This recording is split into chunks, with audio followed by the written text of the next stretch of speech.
Legacy Church, one of the largest churches in the state, and even bringing people back slowly is no easy task, but they've been able to do it using a method, SSS. Safe, sane, and spiritual. To keep it no more than 25% capacity, they've closed off every other row and are asking people to leave 2 open seats between families. They've also added sanitation stations and made masks available. The church's executive pastor says he agrees with the president about churches being essential. We can have a relationship with God personally, but the Bible tells us to come together, because that's when people build relationships, they help each other grow, they help each other get better, and people are hurting right now. Still, even if the governor allowed churches to open up all the way, the pastor says he would like to know how the congregation felt about it first. I think we're going to see what people are comfortable with. Meanwhile, at Metropolitan Community Church, a string of vandalism investigated as a hate crime did not shut them down, but the pandemic did. And the pastor still is not reopened. I said, when the time is right, we'll know.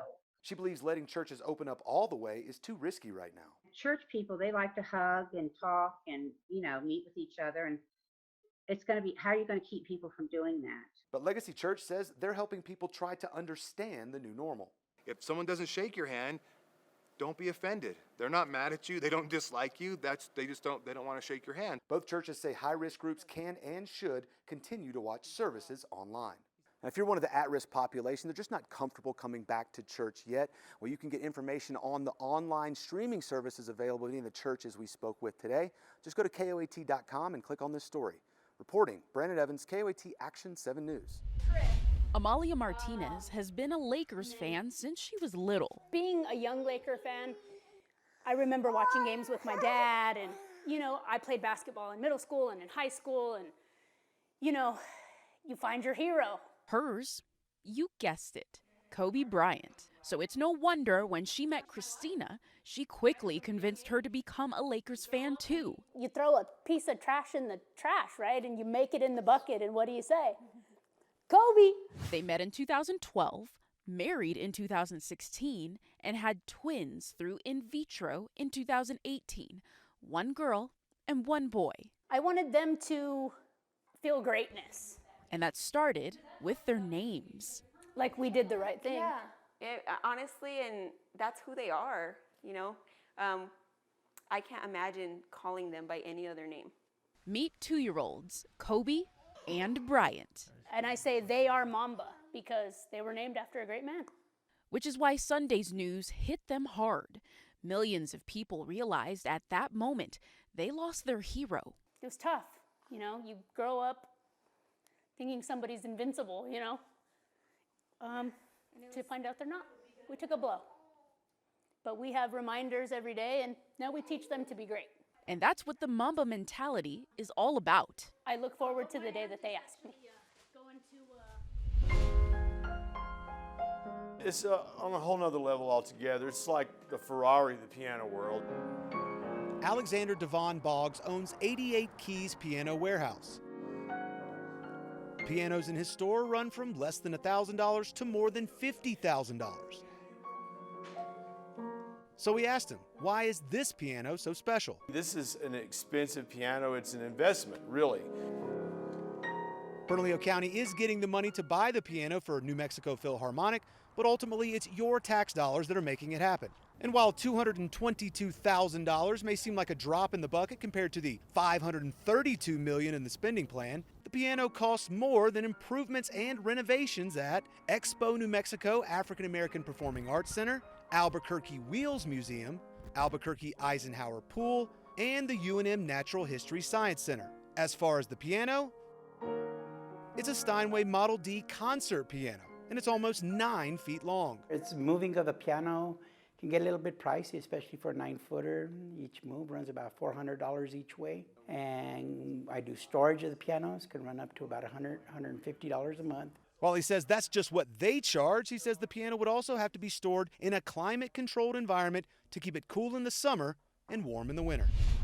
In Bakersfield, California, the streets are lined with American history. So often we keep quiet. Part of that history includes the life and legacy of civil rights leader Dolores Huerta. But when I look back and I'm able to see all of the things that we were able to accomplish. For many years, Dolores worked side by side with another civil rights leader, Cesar Chavez. I was criticized very, very openly and sharply because of my work, my activism work.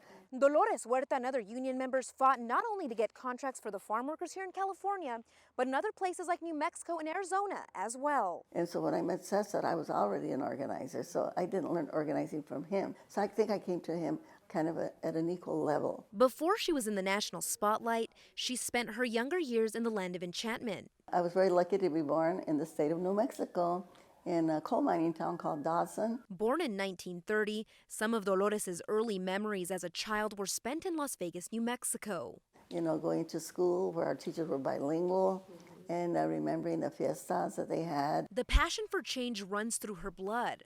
Her dad was a state legislator. But then he was expelled because he actually punched out one of the other assemblymen who was very pro-grower and anti-union. After her parents' divorce, she and her brothers left to California with their mother, but she never lost her connection with New Mexico. What I believe really strongly is that there is something very healing about New Mexico. The ambience, the people, the friendliness of the people, and the ethics also. And the history that lines the streets of Bakersfield will soon be on the street signs in Albuquerque. Well, I was very thrilled, especially coming from New Mexico, you know, to have a street named after myself. That it's a really, really great honor. And earlier this month, the city of Albuquerque and Bernalillo County both passed bills to rename a part of Bridge Boulevard to Avenida Dolores Huerta. It'll run along Avenida Cesar Chavez, making it the first intersection in the country to have two streets named after two civil rights leaders who worked side by side. Hopefully, when people see that, and they'll say, well, who was that Dolores Huerta? Then maybe somebody will say, well, maybe she was an organizer. She helped people come together to fight for their rights. And she worked for farm workers and poor people. While the recognition is humbling, Dolores says it's the farm workers who were killed on picket lines that should be remembered. And when you think, well, I have something named after me, you know, they gave up their lives. At almost 90 years old, the activist says it's the New Mexico philosophy that keeps her going. To learn what it is more about human kindness. Yeah. And I think that's the lesson that we have in New Mexico, where everybody cares about everybody else. Just as her story lives on, Dolores hopes New Mexico's does too. I hope that New Mexico really hangs on to its traditions and to its culture, because the New Mexico influence needs to be felt all over the world. Si se puede. Reporting in California, Marissa Armas, KOAT Action 7 News. Car theft is a problem in Albuquerque, but Dominic Archuleta never thought it would happen to him. So right over here is the parking lot that it was parked in. Been parking here for 2.5 years now. On Wednesday morning, he parked and went to work. When he got off work, he walked from his building to the parking lot on 8th and Tijeras like he normally does. But when he got here, his Jeep was gone.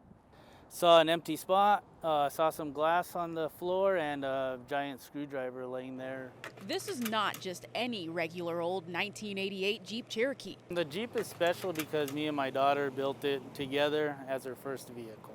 Archuleta says he and his 16-year-old daughter spent months working on it together and put thousands of dollars into it. We did it the way she wanted it done. They put a lift on it, new tires, and just painted it last week. It just wasn't a car. Like I say, my daughter put her own time, her own money into it, and it was her first vehicle, and she built it the way she wanted her first vehicle to be, and she never even got to have her first vehicle. But he says he won't let thieves completely ruin his daughter's dream. Not gonna let it totally deter us.